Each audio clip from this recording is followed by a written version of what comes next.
Pensez-vous que l'hyperspécialisation de la production agricole de certains États vers l'exportation au détriment des cultures vivrières est compatible avec la nécessaire indépendance des pays sur le plan alimentaire et le maintien de l'exploitation viable pour les agriculteurs? Ma réponse est catégoriquement non. Nous vivons sur un modèle agricole qui a créé une illusion, celle que les pays du Nord, l'Europe, l'Amérique du Nord, pourraient, grâce à leur agriculture performante et productive, nourrir la planète. On s'aperçoit que non seulement on ne nourrit pas la planète, puisqu'il y a de plus en plus de gens qui meurent de faim, et que parmi eux, il y a 80% d'agriculteurs, mais qu'en plus, on détruit la planète, puisque l'agriculture hyper-productiviste est extrêmement polluante. Donc ce modèle est caduc, est mort.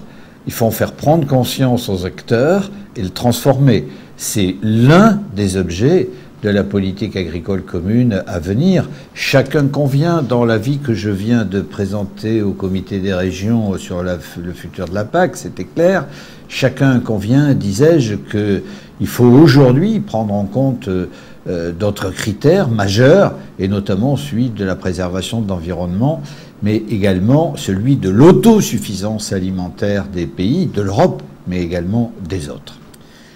Comment concilier les impératifs à court terme liés à l'organisation libérale des marchés agricoles au plan mondial avec la planification dans le temps propre à assurer à tout agriculteur la rentabilité de ses investissements et à lui garantir un niveau de vie décent? Nous sommes là au cœur d'un des problèmes de la réforme de la politique agricole commune, c'est celui de la régulation des marchés. Si on veut assurer un niveau de revenus suffisant et une stabilité de ce revenu, il faut que la production corresponde au marché. C'était l'objet des quotas laitiers que nous avons instaurés en 1984. Je dis nous car j'étais à cette époque ministre délégué à l'agriculture et à la forêt, et c'est moi qui, à Bruxelles, ai donné l'accord de la France pour mettre en place ces quotas laitiers. Aujourd'hui, ces quotas sont en voie de disparition, et en 2015, ils ne seront plus du tout là, donc il n'y a plus de régulation. Et c'est l'un des grands enjeux, disais-je, parce que les libéraux de l'Europe se battent pour qu'il n'y ait aucune régulation. Au contraire, la France, dans toutes ses composantes politiques, est favorable à des régulations plus ou moins fortes. Donc j'ai, pour ma part, dans mon avis au comité des régions, beaucoup mis l'accent sur la nécessité impérative de ces régulations à l'échelle de l'Europe, de façon à maintenir la production à un niveau qui corresponde à peu près à la consommation. C'est la condition pour que le prix soit maintenu. Ce sont des outils très lourds qu'il faut mettre en place. Et c'est bien pourquoi il y a beaucoup de réticences. Mais s'il n'y a pas ces outils, nous n'assurerons pas la pérennité de nos agricultures, particulièrement dans des zones difficiles comme les nôtres, des zones de moyenne montagne. L'Europe est-elle enfin prête à prendre en compte les spécificités régionales comme la zone montagne en Auvergne? Seule chance pour notre agriculture de rester viable.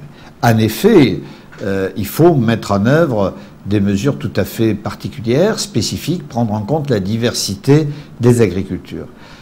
Je reviens assez optimiste sur ce plan-là de Bruxelles, car le commissaire à l'agriculture, Damian Ciolos, le Roumain, a approuvé totalement ma vision des choses, telle que je l'ai défendue dans mon avis sur la réforme de la PAC. Il a indiqué notamment qu'il fallait avoir des outils souples pour coller à la réalité de la diversité des exploitations agricoles. Le système proposé, que j'ai proposé, qui a été voté par le comité des régions, qui a l'accord de la commission agricole du Parlement, qui a la sympathie du commissaire Ciolos, c'est un système de soutien à l'hectare, une prime de base à l'hectare cultivé, avec différents étages supplémentaires.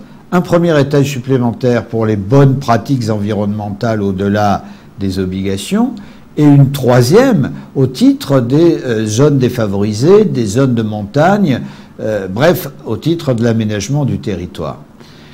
Hier après-midi, j'ai représenté l'association des élus de la montagne à un débat qu'on appelle un débat structuré avec les représentants de la Commission européenne, et j'ai fait valoir le point de vue des zones de montagne de France et d'Europe en disant que l'agriculture et plus globalement l'espace rural de ces zones de montagne ne pourrait vivre que si on met en place des politiques très fines, très différenciées. Le moyen de mettre en place ces politiques fines, c'est non seulement le paiement à l'hectare avec les modulations que j'ai évoquées tout à l'heure, mais c'est une gouvernance régionalisée, territorialisée, où, par exemple, à l'échelle de la région Auvergne, sans que la région prétende à gérer elle-même, à l'échelle de la région Auvergne, en partenariat avec l'État, la région, les organisations économiques, on puisse moduler encore ces aides de base européennes, toujours avec des crédits européens, de façon, par exemple, à traiter différemment la production ovine